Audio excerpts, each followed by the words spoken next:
Have you ever lost a tooth and just shrugged it off, thinking you could always get an implant or dentures later? So it was not really a big deal? My own father started losing teeth a few years ago, and back then I only thought of it as a chewing inconvenience. Recently, though, I looked into research connecting oral health and brain health, and the link turned out to be far deeper than I expected. Today I will walk you through exactly how losing teeth affects memory and cognitive function, based on real research, and what you can still do about it starting now. Here is why this deserves your attention. We usually think of teeth in terms of chewing or appearance, but multiple studies, combined in systematic reviews, consistently show that greater tooth loss correlates with a higher risk of cognitive decline and dementia. One meta-analysis found that people with tooth loss had roughly a 48% higher risk of cognitive impairment, and about a 28% higher risk of dementia, compared to those with more intact teeth. Among people who had lost all their teeth, the risk climbed further to around 54% for cognitive impairment and 40% for dementia. This does not mean tooth loss guarantees decline, but ignoring dental care over time could mean missing something that quietly matters. So it is worth taking seriously starting now rather than later. So why exactly is this connection so strong? Here is the first reason, and it is genuinely fascinating. Chewing itself stimulates the brain. Multiple studies show that the act of chewing increases blood flow and neural activity in the hippocampus, the brain region central to memory storage. Research has also found that people with reduced chewing ability tend to score lower on cognitive tests. Essentially, every time you chew, nerve signals from your jaw and teeth travel up to your brain, functioning almost like light exercise for that region. When teeth are lost, and chewing becomes difficult, that stimulation naturally decreases, and this reduction may affect brain activity over time. Here is a second reason many people overlook. A large share of tooth loss stems from periodontal disease or gum disease. And this is not just a localized problem. A major analysis involving the National Institute on Aging found that bacteria causing gum disease may also be associated with the development of dementia.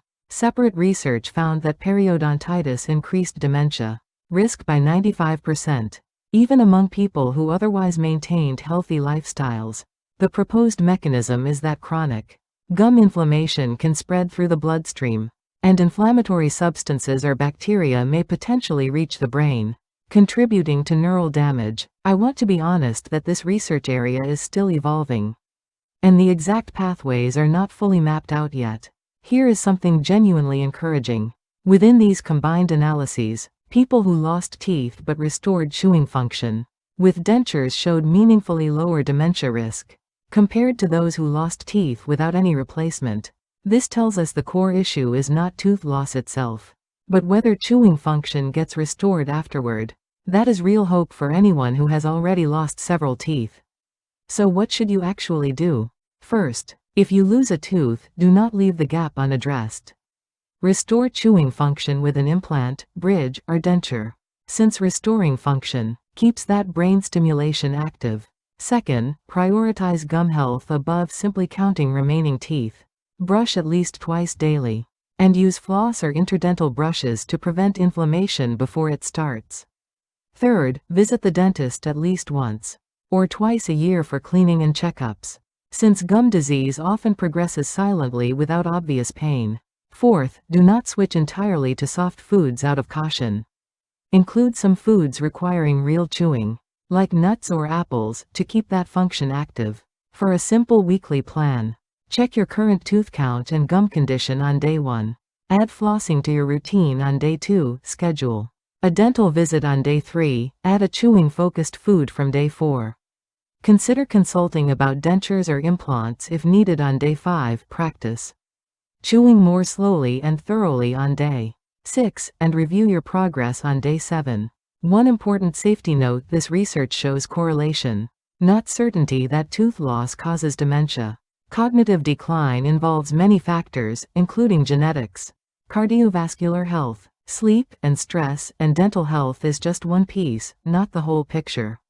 If you already have memory concerns, please see a neurologist or memory clinic. regardless of your dental situation. Since dental care alone will not resolve everything, chewing is not just the first step of digestion. It is a small daily signal sent straight to your brain. The next time you slowly bite into an apple, remember that rhythm is reaching your hippocampus. Why not start today by simply scheduling a dental checkup? If this helped, please subscribe and share it with someone who could use the reminder.